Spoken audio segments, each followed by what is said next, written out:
வணக்கம் மக்களை, சற்றுமுன் கிடைத்த தகவல் ஒன்றை பார்க்க போகிறோம். செந்தில் பாலாஜி அவர்கள் வெளியே வந்தால் திமுகவுக்கு வெற்றியா? இதை பற்றி தான் நம்ம பார்க்க போகிறோம். தகவலை பார்ப்பதற்கு முன்னதாக நீங்கள் நம்மளுடைய சேனலுக்கு புதிய பார்வையாளர்களாக இருந்தீர்கள் என்றால் மறக்காமல் நம்மளுடைய சேனலை சப்ஸ்கிரைப் செய்து வைத்துக் கொள்ளுங்கள் மக்களை.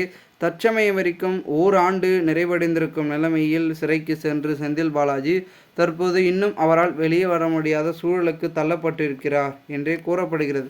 அதாவது கிட்டத்தட்ட 1 அல்ல 2 அல்ல 40வது முறையாகவும் நீதிமன்றம் காவல் தொடர்ந்து அவருக்கு நீடிக்கப்பட்டு நீதிமன்றத்தில் உத்தரவு பிறப்பிக்கப்பட்டிருக்க சூழ்நிலையில் தற்பொழுது கடந்த ஆண்டு ஜூன் 14ஆம் தேதி 2023 கைது சட்டவிரோத பண பரிவர்த்தனை வழக்கில் அமலாக்கத்துறையால் கைது செய்யப்பட்டவர் தான் செந்தில் பாலாஜி. தற்போது பெரும் விதத்தில் பார்த்திங்கன்னா அவருக்கு நீதிமன்ற காவல் தொடர்ந்து போய்கொண்டிருக்கிறது.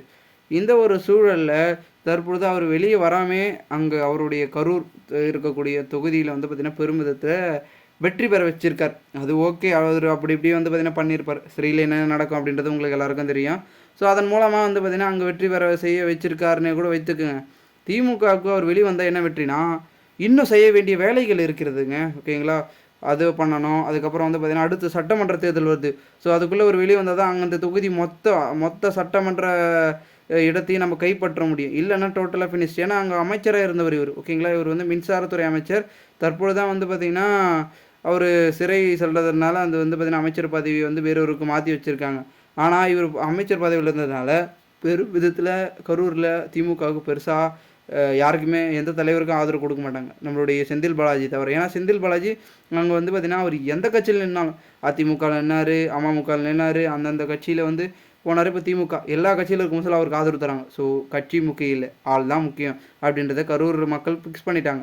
ஸோ அதனால் செந்தில் பாலாஜி அவர்கள் மீண்டும் வந்தால் அந்த இடத்துல அவருக்கான ஆதரவு கூடும் அப்படின்ற ஒரு நோக்கத்தில் நம்மளுடைய திமுக இருக்காங்க. அதனால் அவர் வெளியே வந்தார்னா பட்டாசு வெடித்து கொண்டாட்டி சட்டமன்ற தேர்தலில் வரவேற்பார் அப்படின்றத பார்த்திங்கன்னா அவர்களுடைய ஒரு நோக்கங்களாக இருந்து கொண்டிருக்கிறது. ஸோ இந்த ஒரு சூழ்நிலையில் தற்பொழுது இவருக்கான பார்த்திங்கன்னா இந்த ஓராண்டுக்கு பிறகாச்சு இவருக்கு இந்த ஜாமீன் கிடைக்குமா அப்படின்ற எதிர்பார்ப்பில் செந்தில் பாலாஜியினுடைய தரப்பினர்கள் இருக்கிறாங்க.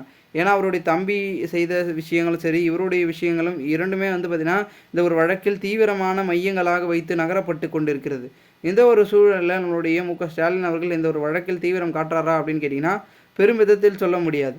ஆனால் இவர் பார்த்திங்கன்னா திமுகவை இவரையும் திமுக விட மாட்டாங்க, திமுகவும் இவங்களை விடாது. ஏன்னா ஒரு சில டீலிங்கள் இருக்குது, அதெல்லாம் முடித்தாதான் பார்த்திங்கன்னா நடக்கும். ஸோ அதை முடிக்கும் வரை செந்தில் பாலாஜி அவர்கள் பெரும் விதத்தில் என்ன பண்ண போகிறாங்க அப்படின்றது எதிர்பார்ப்பை தொடர்ந்து கிளப்பியிருக்கிறது. பொறுத்து பார்ப்போம் என்ன நடக்கிறது, என்ன மாதிரியான மாற்றங்கள் என்பதனை.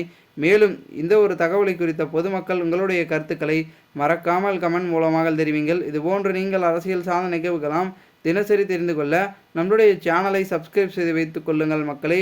நன்றி.